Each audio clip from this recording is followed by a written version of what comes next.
1485th episode of Nagpur most happening Facebook live show जिसका नाम है राज की बात विमेन ऑफ द ईयर के साथ really want to thank Parekh brothers jewellers presenting राज की बात women of the year in association with मैम्पी reusable diapers for children also a big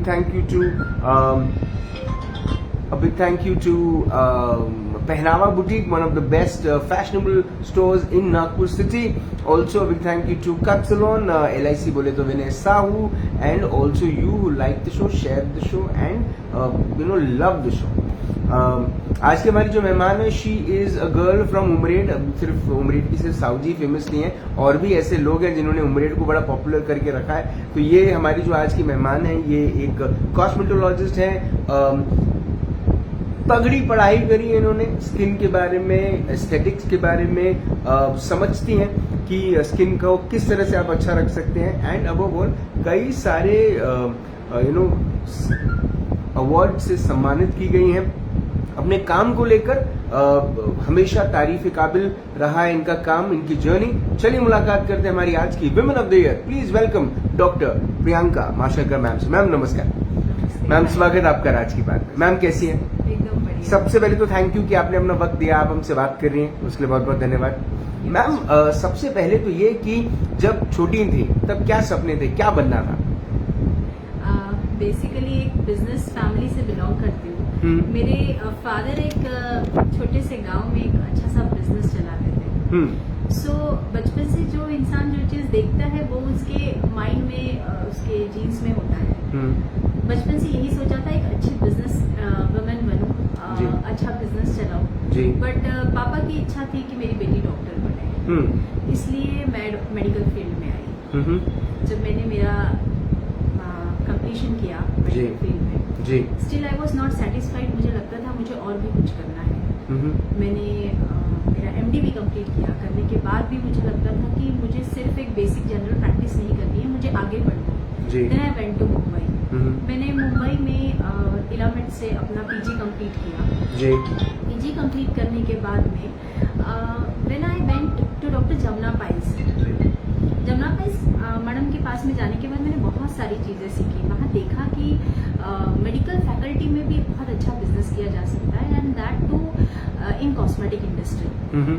मैंने मेरा पोस्ट ग्रेजुएशन कॉस्मेटिक्स में कंप्लीट करने के बाद मैंने बेसिक छोटे छोटे कोर्सेज कंप्लीट किए कॉस्मेटिक्स के अंडर में, जिसमें लेजर्स के अंदर में हमने स्पेशलाइजेशन किया, माइक्रो पिगमेंटेशन के अंदर में स्पेशलाइजेशन किया, और फिर हमने वहाँ पे प्रैक्टिस करना स्टार्ट किया। तब हमने जब बॉलीवुड के स्टार्स को ट्रीट किया और वहाँ इस इंडस्ट्री को अपग्रेड होते हुए देखा। Like I have my self done treatment of Mouni Roy, Karan Bohra, और मैंने पाय मैडम के पास में अनिल कपूर से लेकर श्रीदेवी तक के पेशेंट्स को देखा। तब मुझे समझ आया कि इंडस्ट्री बहुत बूमिंग है, we can work a lot here. दूसरा, आपकी प्रेजेंस की बहुत ज्यादा जरूरत नहीं है, बहुत सारे डॉक्टर्स आपके अंडर में काम करके इस इंडस्ट्री को ग्रूम किया जा सकता है। Then I started my business. फिर मैं वापस आई 2-2.5 साल के बाद नागपुर, एंड मैंने एक छोटा सेटअप स्टार्ट किया पहले, ताकि मैं अपनी प्रैक्टिस को थोड़ा डीप वे में ग्रोन अप कर सकूँ। एक ब्रांच में जब मैंने अच्छी सक्सेस पाई, तब हमने सेकंड ब्रांच हैदराबाद में स्टार्ट करी। We had hired a team there. हमारा पूरा टीम है वहाँ पे, almost 15 people are working under me there. And Banjara Hills Nagarjuna Circle में हमारा ब्रांच है त्वचा का, and that is going very highly groom. उसके बाद हमने वाकड़ पूना में हमारा एक ब्रांच स्टार्ट किया, and that is also very nice. And now 4th branch is been starting in Lakshmi Nagar, Nagpur. तो एक्साइटेड है ऑब्वियसली, है ना? बैक टू बैक काम है ना? मैम जब आपने ये इस इंडस्ट्री में काम करना शुरू किया, या इस डिवीजन में काम करना शुरू किया, when it comes to skin, aesthetics, hair, dental, तो मैम आपको ऐसा लगा कि इस किस्म की जागरूकता नहीं है लोगों के बीच में कि स्किन और डेंटिस्ट अलग होता है और कॉस्मेटोलॉजिस्ट अलग होता है? मैम क्या लोग इस बात को समझते हैं? आसान है?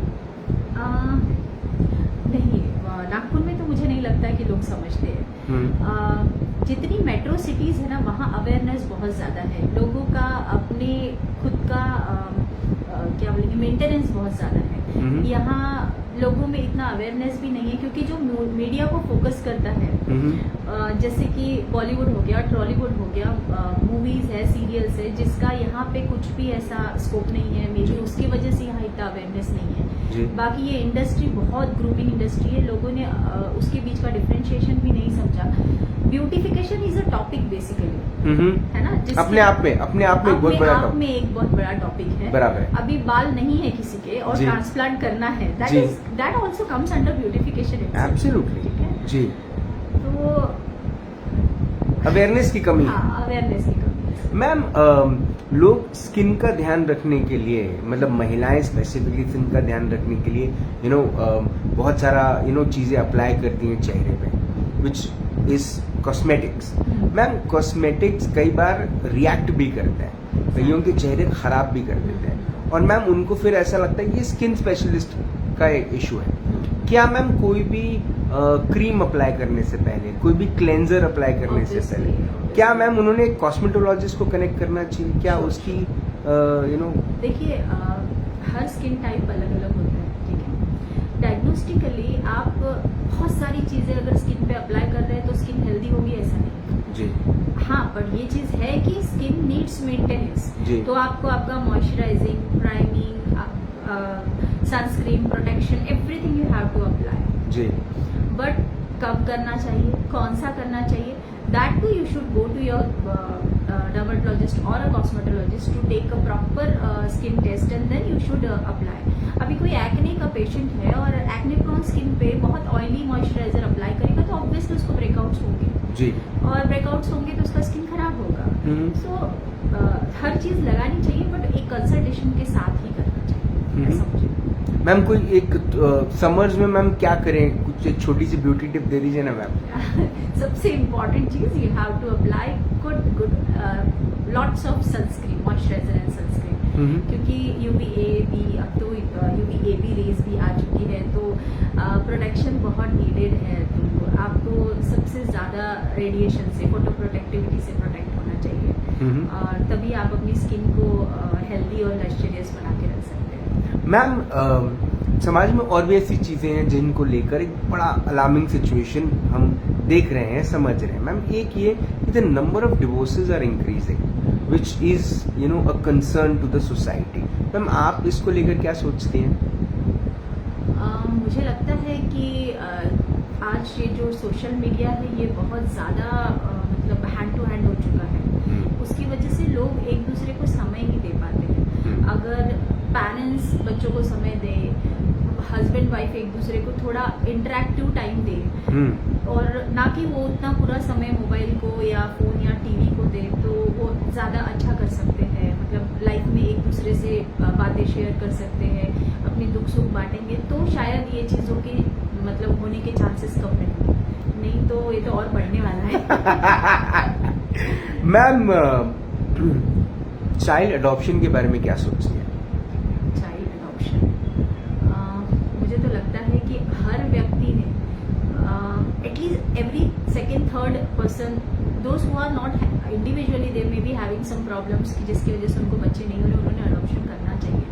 क्योंकि दुनिया में ऐसे बहुत बच्चे हैं जिनको बहुत अच्छी मतलब ग्रोन अप की ज़रूरत है और उनको वो चीज़ें मिलती नहीं हैं, और ऐसे कितने तो लोग हैं जिनके पास बहुत कुछ है बट उनको मतलब उसको स्पेंड करने के लिए कुछ नहीं है। तो they should do child adoption, क्योंकि उससे किसी एक अच्छे बच्चे का जीवन आप सुधार रहे हो, उसको लाइफ में करियर में कुछ बनने का चांस दे रहे हो, और आपको भी अच्छा गॉड ग्रेस मिलेगा उसके साथ साथ। ये भी सही है। मैम सिंगल मदर्स के बारे में क्या सोचती हैं? हाँ, as a women single mother के बारे में मैं यही कहूंगी कि वुमेन्स आर वेरी पावरफुल, वो हर चीज कर सकती है। मैं मेरे ऊपर से ही बताऊंगी कि हर इंसान सब कुछ कर सकता है, बट वुमेन्स हर इंसान से सबसे ज्यादा हम कुछ कर सकती है, बोल सकते हैं आप कि औरतों में ऐसा कुछ भी नहीं है जो औरतें नहीं कर सकती है। और अब बच्चों को पालने की बात है तो पापा होने के बाद भी माँ ही बच्चों को पालती है। Ultimately single women can do anything, women can earn, women can take care of the family and everything, take care of studies, take care of everything. Okay, ma'am अब चूंकि मैम आपके विवाह को कितने साल हो गए? How many 18 years? साल, 18 19 साल, हो गए। 19 साल हो गए। तो ma'am I am sure as we say marriage is an institution, है ना? तो जो हस्बैंड है ना मैम, वो अपनी वाइफ से रोजाना कुछ लर्न सीखता हाँ, है ना? अच्छा। सीखता है। तो मैम मिस्टर माशरकर ने आपसे क्या सीखा, पूछना या पड़ेगा। उनसे आपने क्या सीखा? उनसे मैंने क्या सीखा? He is very charming person. सबसे अच्छी चीज मैंने सीखी है खुश रहना। वो व्यक्ति हमेशा खुश रहता है, दुख हो सुख हो हमेशा हंसते रहता है। वो बहुत अच्छी चीज है लाइफ में। बहुत सारे उतार चढ़ाव लाइफ में देखने को मिलते हैं, but every time most important thing is happiness, जो मैंने उनसे सीखी। तो जब आप उनको कभी कभार डांटती तब भी वो खुश रहते हैं? अब ये नहीं बता सकती। ठीक, ये उनसे पूछना पड़ेगा। उनसे पूछना पड़ेगा। मैम ये मेरा आखिरी सवाल है आपसे जी। कि मैम अगर जिंदगी की एक सुनहरी किताब लिखी गई, उस किताब के सुनहरे पन्ने पर ये नाम लिखा गया डॉक्टर प्रियंका माशरकर, उसके नीचे कौन सी ऐसी लाइन या आपकी जिंदगी का ऐसा कौन सा कोट जो आपको बड़ा पसंद है, एक लाइन लिखी रहनी चाहिए जिसे पढ़ने के बाद लोग आपको हमेशा याद करें? Hard work. Hard work. Right. मेहनत करते रहिए, आगे बढ़ते रहिए।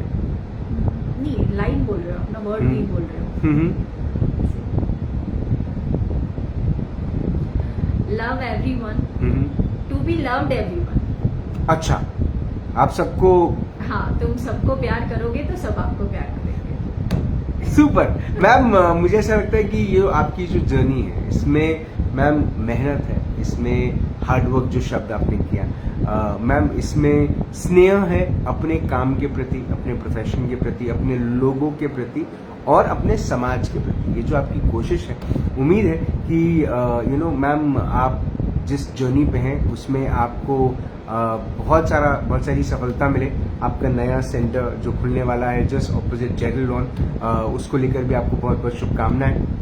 मुझे ऐसा लगता है कि त्वचा में आने के बाद लोगों से पूछेंगे कि आपकी त्वचा को देखकर आपकी उम्र, नहीं आपकी त्वचा का राज क्या है, ये तो पूछेंगे लेकिन आपसे मैम एक बड़ा बड़ा क्लीशे सा टैगलाइन है, लेकिन अच्छा है कि आपकी उम्र आपको आपकी त्वचा को देखकर आपकी उम्र का पता ही नहीं चलता है ना?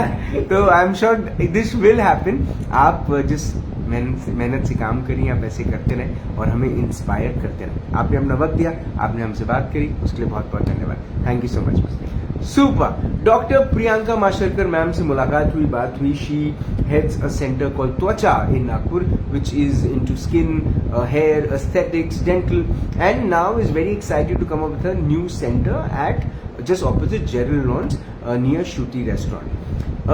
एक बड़ी अच्छी बात जो मैम ने अपनी पूरी इंटरव्यू के अंत में कही, जो बड़ी इंपॉर्टेंट बात थी, और वो थी कि आप अगर लोगों को स्नेह देंगे, लोगों को आप प्यार देंगे, तो इन रिटर्न भी आपको वही मिलेगा। It's actually karmas, what you give is what you get. उम्मीद है कि आप भी कोशिश वैसी ही करेंगे जिस किस्म की कोशिश डॉक्टर प्रियंका माशरकर कर रही हैं। आपसे फिर होगी मुलाकात दिन रात की बात। तब तक आप अपना ध्यान रखें, सुरक्षित रहें, स्वस्थ रहें, मस्त रहें, खुश रहें, व्यस्त रहें, परिवार के साथ एक अच्छा वक्त बिताएं। और अगर आपके परिवार में एक बेटी है जो भले ही आपके साथ छोटे शहर में रह रही है, लेकिन उसके सपने पूरी दुनिया तक पहुंचने के हैं, तो समझिए वो डॉक्टर प्रियंका माशरकर बन रही है।